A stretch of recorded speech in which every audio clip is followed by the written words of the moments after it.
Jangan lupa untuk subscribe YouTube channel Metro TV News dan nyalakan notifikasinya. Hari Raya Idul Adha ini tidak terasa sebentar lagi akan kita rayakan bersama, dan kemudian Menteri Agama juga mengeluarkan surat edaran terkait dengan pelaksanaan ibadah Idul Adha dan juga penyembelihan hewan kurban. Kemudian apa saja sebenarnya imbauan bagi masyarakat jelang perayaan Idul Adha yang akan kita selenggarakan sedikit berbeda di tahun ini karena selain ada pandemi COVID-19, kita di Indonesia juga terjangkit wabah penyakit mulut dan kuku di beberapa provinsi yang ada di Indonesia. Tapi sebelum kita bahas lebih lengkap di dalam fact check ini, saya ajak Anda untuk kita dengarkan kembali bersama apa yang disampaikan Menteri Agama Yakut Kholil Qumas beberapa hari lalu terkait dengan persiapan jelang Idul Adha tahun ini. Dan bahwa yang utama adalah perlu disampaikan, hukum kurban itu adalah sunnah muakkad, sunnah yang dianjurkan, jadi bukan wajib. Artinya jika dalam kondisi tertentu korban ini tidak bisa dilaksanakan, maka kita tidak boleh memaksakan, akan dicarikan alternatif yang lain tentu saja. Dan ini dalam 1-2 hari ini kita akan segera koordinasikan dengan ormas-ormas Islam agar bisa disampaikan. Nah pemirsa, pesan yang disampaikan oleh Menteri Agama adalah kita tidak boleh memaksakan, tapi tentu disiapkan beragam alternatif dalam rangka merayakan Idul Adha sesaat lagi, dan kemudian kita juga disiapkan pula surat edaran bagi masyarakat, dan tentunya masyarakat diimbau untuk tentunya mengikuti apa yang ada dalam surat edaran Menteri Agama nomor 10 tahun 2022. Nah, di dalam surat edaran kali ini tertuang arahan dari Menteri Agama terkait dengan upaya dalam kita akan menyelenggarakan sholat Idul Adha dan juga penyembelihan hewan kurban untuk tahun ini. Nah, sebenarnya ada beberapa arahan yang disampaikan oleh Menteri Agama dari surat edaran kali ini, tapi ada 3 poin penting yang harus kita simak dan juga harus kita pahami bersama. Yang pertama pemirsa, kali ini perayaan Idul Adha masih dirayakan di masa pandemi COVID-19. Kemudian yang kedua, ini yang tertera di dalam ketentuan khusus. Ketentuan khusus ini terkait dengan saat ini beberapa provinsi di Indonesia sedang terjangkit wabah penyakit mulut dan kuku pada hewan ternak.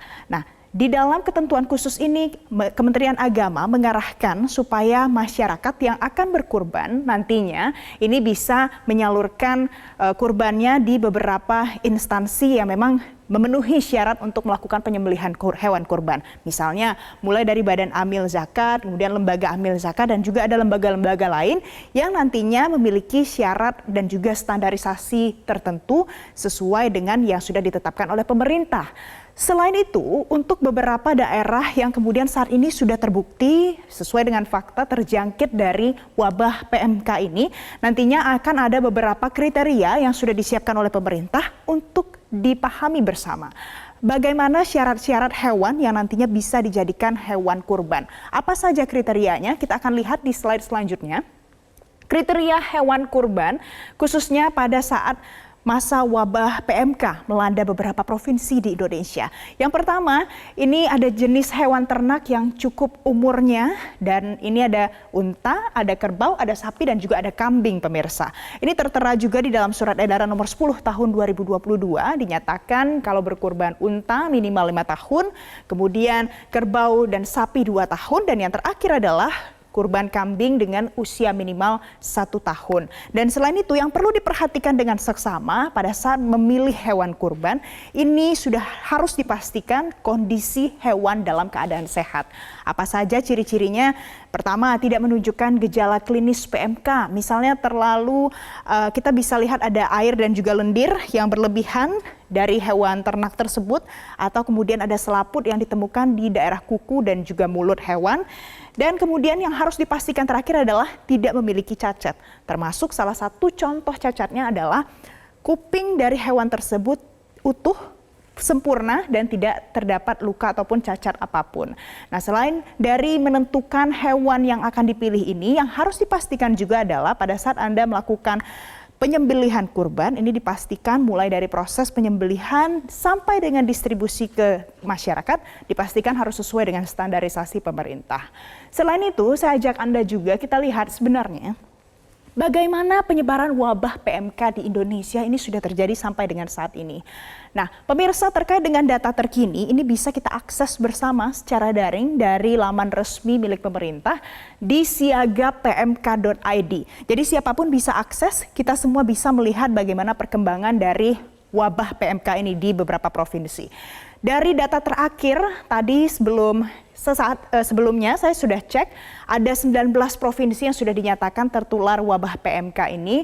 Namun kalau kita lihat di sini ada angka 94.500 yang sudah dinyatakan sembuh. Namun juga ada beberapa yang belum sembuh, 190.000 hewan yang tercatat ini ya, masih belum dinyatakan sembuh. Nah, terkait dengan vaksinasi ini, tadi sekitar 15 menit yang lalu sudah ada perubahan. Kalau di sini 86.137, tadi meningkat sampai dengan 125.000 ekor yang sudah divaksinasi PMK.